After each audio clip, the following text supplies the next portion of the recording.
पिता का ऋण। डैड, मेरी कंपनी का जो नया ब्रांच खुला है ना इंडिया में, मुझे उसका चार्ज दिया गया है, तो मुझे अगले हफ्ते इंडिया जाना होगा। पर उत्कर्ष, अभी कुछ समय पहले ही तो 1 महीना वहाँ बिताकर आए हो। तब मैं वहाँ कंपनी का नया ऑफिस स्थापित करने गया था और अब कंपनी ने इंडिया ट्रांसफ़र कर दिया है। वहाँ जो नया ऑफिस खुला है उसे अब कुछ समय के लिए मुझे ही संभालना है। धक्का लगा उन्हें। फिर से इंडिया कितनी मुश्किल से पीछा छुड़ाया था उस देश से उन्होंने। दीनानाथ पाटिल उर्फ डैनी ने। लगा जैसे किस्मत फिर से उन्हें उसी ओर खींच रही है।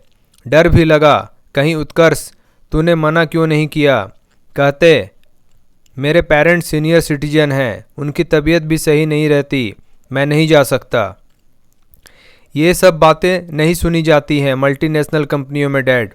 उन्हें बस अपने काम से मतलब होता है। तो तुम कोई दूसरी नौकरी ढूंढ लो, तुम्हें तो कोई भी नौकरी मिल जाएगी, इतने हाईली क्वालिफाइड हो। ये एक चैलेंज है डैड। कंपनी को जब इंडिया वाले ब्रांच से प्रॉफिट मिलने लगेगा तो मेरा कैरियर ऊंचाइयों पर पहुंच जाएगा। फिर वे मुझे एक एम्प्लॉय या पार्टनर भी बना सकते हैं। उत्कर्ष का जवाब सुन वे चुप हो गए। उत्कर्ष ने डैड को ये नहीं बताया कि उसने स्वयं अपने बॉस से अनुरोध किया था इस पोस्टिंग के लिए। कुछ ही सप्ताह पूर्व इंडिया के पुणे शहर गया था उत्कर्ष अपनी कंपनी की शाखा को स्थापित करने के लिए।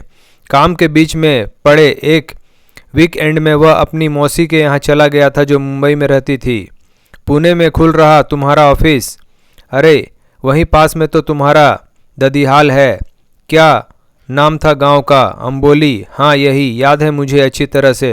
दीदी विदा होकर वहीं तो गई थी। ये सब जानकारी उत्कर्ष के लिए नई थी। अपने ददीहाल में वह किसी को नहीं जानता था। अचंभित ही रहता कि डैड के तरफ का कोई भी नज़दीकी रिश्तेदार उनके संपर्क में क्यों नहीं है। मेरे दादाजी का नाम क्या था? पाटिल, शंभुनाथ पाटिल, इससे ज़्यादा मैं नहीं जानती। अगले वीकेंड वह अंबोली पहुंच गया था, मन में उठ रहे 1000 प्रश्नों के उत्तर ढूंढने। वो कहाँ से आया है, उनकी फैमिली में कौन कौन है, क्या कोई अपना मिलेगा आदि। धड़कते दिल से जब वह गांव पहुंचा तो एक बुजुर्ग से उसने शंभुनाथ पाटिल का घर पूछा। पता तो उन्होंने बता दिया पर थोड़ा आश्चर्य जाहिर किया। कौन हो बेटा? आज तक तो शंभू काका से मिलने शहर से कोई नहीं आया। जब उनके बेटे ने ही धोखे से उनकी सारी ज़मीन बेच दी, वह उनसे सारे संबंध तोड़ विदेश चला गया, तब से बेचारे दोनों अकेले ही रहते हैं। जी मैं उनका दूर का रिश्तेदार हूँ।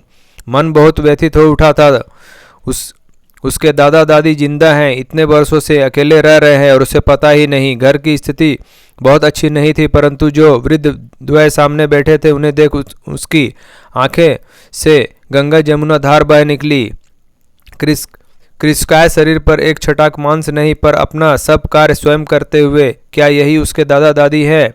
उनके पांव छूते हुए जब उसने अपना परिचय दिया तो उनको संभाल पाना उसके लिए असंभव हो गया। इस मुलाकात ने स्वयं उसे भी बहुत अस्थिर कर दिया था, परंतु इस वृद्ध दंपति की हालत को शब्दों में बयान करना उसके लिए नामुमकिन था। जिसका उन्होंने दशकों से सपना देखना भी छोड़ दिया था, वो अगर सच बन उनके सामने आ जाए तो दिल की धड़कन तो कुछ पल को रुक ही जाएगी ना। जब सोमवार प्रातः वह पुणे लौटने लगा तो दादा दादी बेतहाशा रोने लगे। उन्हें लग रहा था कि उनके पुत्र की तरह उनका पोता भी अब कभी लौट कर नहीं आएगा। बेटे का 30 वर्षों से इंतजार कर रहे बूढ़े माँ बाप ने अपनी किस्मत से समझौता कर लिया था। पर अब दादाजी मैं आपसे अपनी कसम खाकर कह रहा हूँ कि मैं आप लोगों को छोड़कर कभी नहीं जाऊँगा। फ्राइडे शाम को मैं वापस आ जाऊँगा। आप बिल्कुल निश्चिंत रहें, नौकरी तो करनी है ना। शायद ये सप्ताह उस दंपति के जीवन का सबसे लंबा इंतजार रहा होगा। जब शुक्रवार को उत्कर्ष वापस लौटा तो मानो उनके जान में जान आ गई।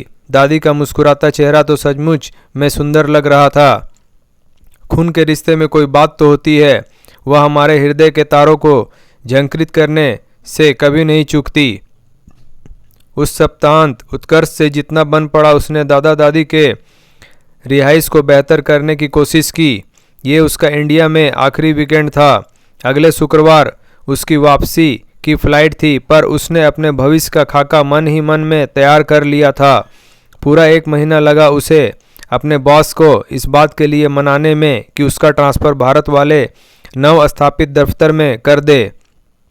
इसके लिए उसे न सिर्फ सफलता का आश्वासन देना पड़ा, वरन पहले से कम वेतन पर काम करने के लिए भी राजी होना पड़ा। परंतु उसे इस बातों का कोई गम न था।